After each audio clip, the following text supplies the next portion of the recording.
There's some things I absolutely love about the Wallabies at the moment. Write the Wallabies off at your own peril for the World Cup. The team that slipped all the way down to 9th in the rankings are the most underrated side flying over to France in September.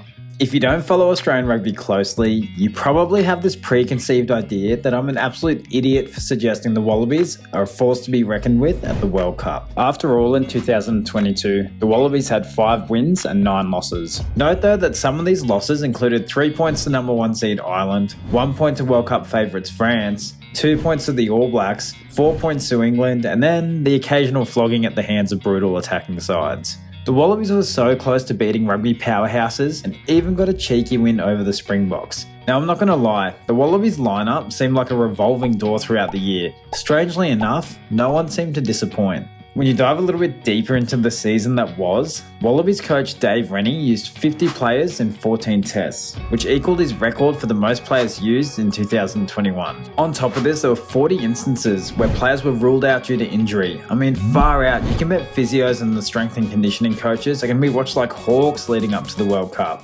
Anyways, where I'm getting at with this is the World Cup squad isn't even close to finalised, and although lacking in results, the performance is an underwhelming snapshot of what we will see from the Wallabies with their best side, which I'll get to shortly. You can't tell me there's no depth to pick from for Australian rugby. There's 88 capped Wallabies running around playing professional rugby at the moment, all of which still hold on to a glimmer of hope of being selected in the World Cup squad. Which brings me to my next point. The stars are aligning for all the Super Rugby players in the Wallabies.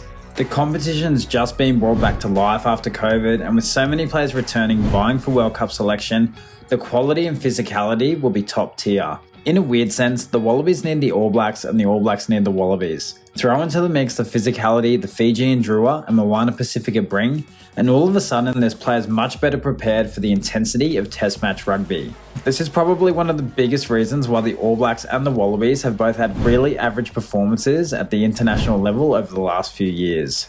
Now this bit is what excites me the most, that we have an abundance of players to return into the Wallabies matchday 23 and they'll add a lot of quality to the current side.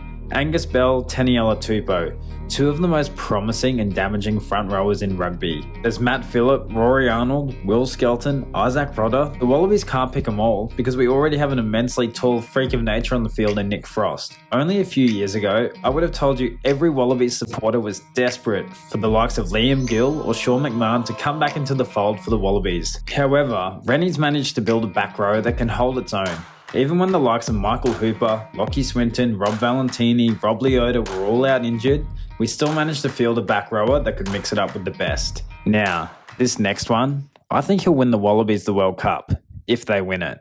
It may be the best take I ever make on this channel, or it'll be the reason the Wallabies have lost a game that's already in the bag. And his name is Quade Cooper.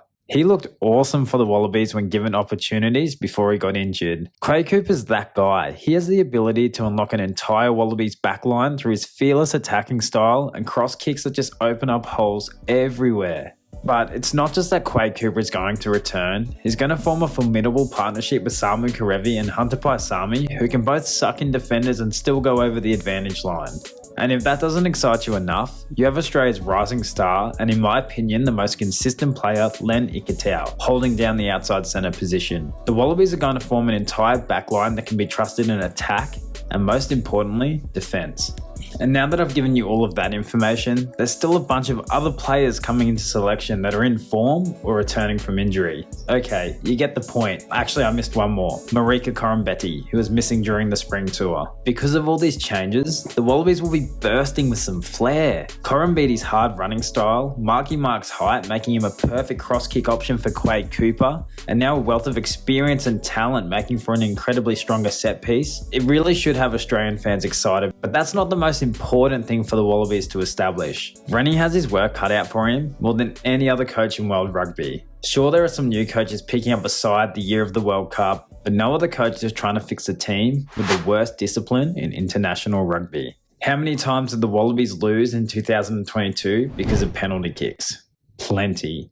He clearly does have the respect of the playing group, and he started to build this belief in players and fans that no matter who's wearing the gold jersey, they'll step up. I mean, the fact there's players that are hard done by can continue to show love and respect for Rennie in interviews, in videos, time after time, just shows me that Rennie's got the playing group in the palm of his hand at the moment. There's more things to bring to your attention, but I wanted to let you know quickly, leading up to the World Cup, I'll be going into real detail on every team. So hit subscribe if you haven't already to keep up with me and my takes as we get closer. Okay, I'm not saying the Wallabies will 100% win the Rugby World Cup. I'm not an expert or a time traveller, unfortunately, but there's no reason they can't. With the 2027 Rugby World Cup coming to Australia, you can bet all cards are on the table for this World Cup. Eligibility laws are every chance of going out the window, and there could be a few checks signed to rugby league sensations. Don't think for a minute Australia doesn't want to start the hype train for the next World Cup now. And if it all falls apart, we'll go with Sammy Talakai's plan. We'll give it a shot. Whoa!